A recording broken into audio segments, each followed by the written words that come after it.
de l'année précédente pour le début de l'année. D'accord. On me dit également qu'ils ont des problèmes de maintien en poste de leurs employés parce que leur échelle salariale n'est pas évidemment très compétitive, qu'ils perdent beaucoup d'employés qui quittent les CAVAC pour aller dans le réseau de la santé. Est-ce qu'on vous a informé de cette situation-là? On a eu des échanges avec le réseau des CAVAC, puis cette année, on leur a donné une bonification salariale. Cette année, l'année qui se termine, de 1,5 million de dollars. Et cette bonification-là de traitement va correspondre à, en termes de pourcentage, une augmentation de salaire de combien? C'est une bonification de 5 % pour les employés du réseau CAVAC qui n'étaient pas touchés par l'augmentation prévue en 24-25.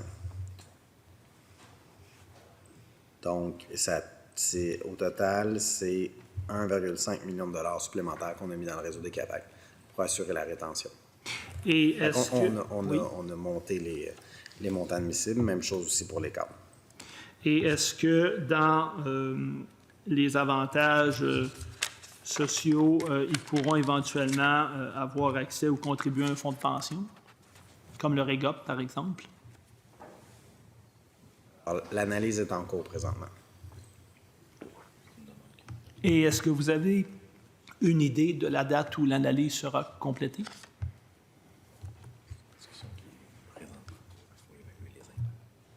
C'est en analyse. Je ne peux pas vous dire à quel moment l'analyse va être terminée. OK.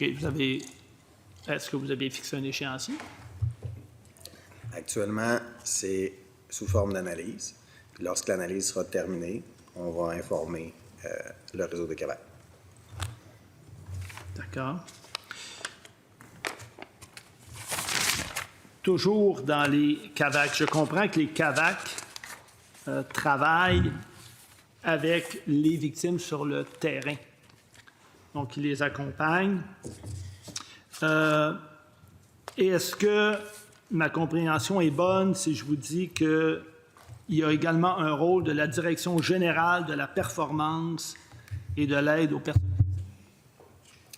victimes? Bien, cette direction-là est le point de contact avec le réseau des CAVAC et avec les CAVAC. Et quel est le rôle de cette direction face aux CAVAC? Est-ce qu'ils accompagnent des victimes directement? Bien, en fait, tout ce qui est en termes d'organisation, exemple, supposons quand on implante le tribunal spécialisé, c'est cette direction-là qui est chargée de l'implantation du tribunal spécialisé avec le soutien des CAVAC. Donc, il y a une interrelation entre les CAVAC puis avec cette direction-là, notamment pour connaître les besoins, l'environnement, le palais de justice. Cette direction-là forme les intervenantes socio-judiciaires de liaison avec les centres d'aide aux victimes d'actes criminels. Dans le fond, la direction est au ministère. Les CAVAC, dans le fond, puis le réseau des CAVAC sont sur le terrain, mais dans le fond, la direction fait le pont avec l'ensemble des CAVAC régionaux, les directions régionales. Et c'est un processus de collaboration. Et quelle est la plus-value de cette direction générale-là face au CAVAC qui accompagne les victimes sur le terrain? Non, mais le CAVAC, son rôle, c'est pas d'accompagner les victimes. C'est tout l'aspect organisationnel de comment est déployé le réseau, les sommes qui sont transférées, comment est-ce qu'on planifie l'implantation du tribunal spécialisé. Donc, les CAVAC n'accompagnent pas les victimes? Non, la direction. Ah, d'accord, parce que j'ai cru comprendre, ça veut dire que les CAVAC n'accompagnent pas les victimes. Là, j'étais un peu perdu. C'est... la langue m'a sûrement fourché. Okay. Dans le cadre de l'explication. Alors, exemple, on implante un tribunal spécialisé à Montréal, supposons. Les locaux, la planification, avec l'ensemble matériel, en matière de ressources humaines, tout ça, c'est toute la direction de soutien aux personnes victimes qui s'occupe de ça, qui fait le pont entre les différents intervenants, les groupes, les maisons d'hébergement, les acteurs, qui s'assurent de l'organisation aussi avec la Cour, fait le pont, avec le DPCP aussi. Donc, c'est dans le fond, la direction, c'est l'outil administratif du ministère qui est dans le sous-ministériat de... Oui, mais la direction générale, et ça relève de vous? Oui, qui relève, c'est ça. Cette direction-là relève directement du sous-ministre en titre. OK, donc la direction générale relève directement du sous-ministre en titre. Oui. C'est ça. D'accord. Il y a combien d'employés temps complet qui travaillent au sein de la direction générale? Combien?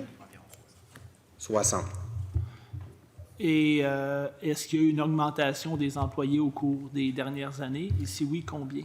Bien, on a développé l'aspect performance dans le cadre de cette direction-là, notamment pour avoir davantage de données statistiques. Donc, je pense qu'on a engagé des gens à ce niveau-là.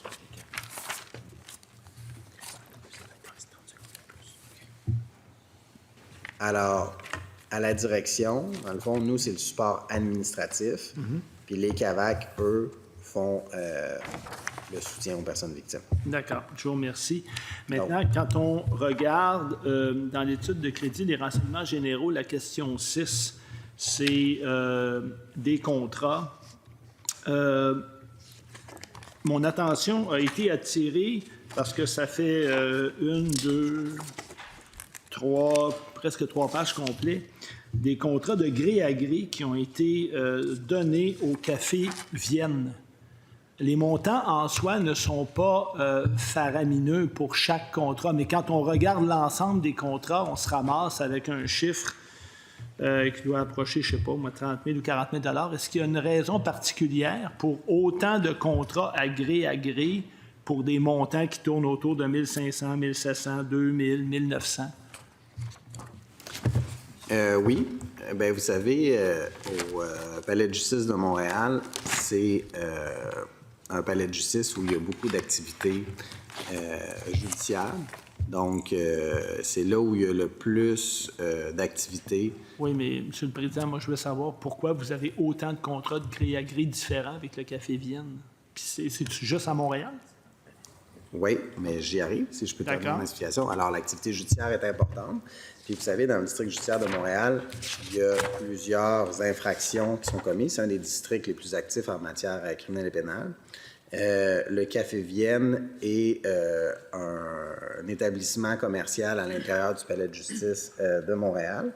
Puis, essentiellement, vous savez, par année, il y a plusieurs procès qui se déroulent devant un jury. Alors, il s'agit des repas qui sont commandés pour les jurés dans le cadre de leur assignation à être contraints d'être jurés dans le cadre d'un procès par jury.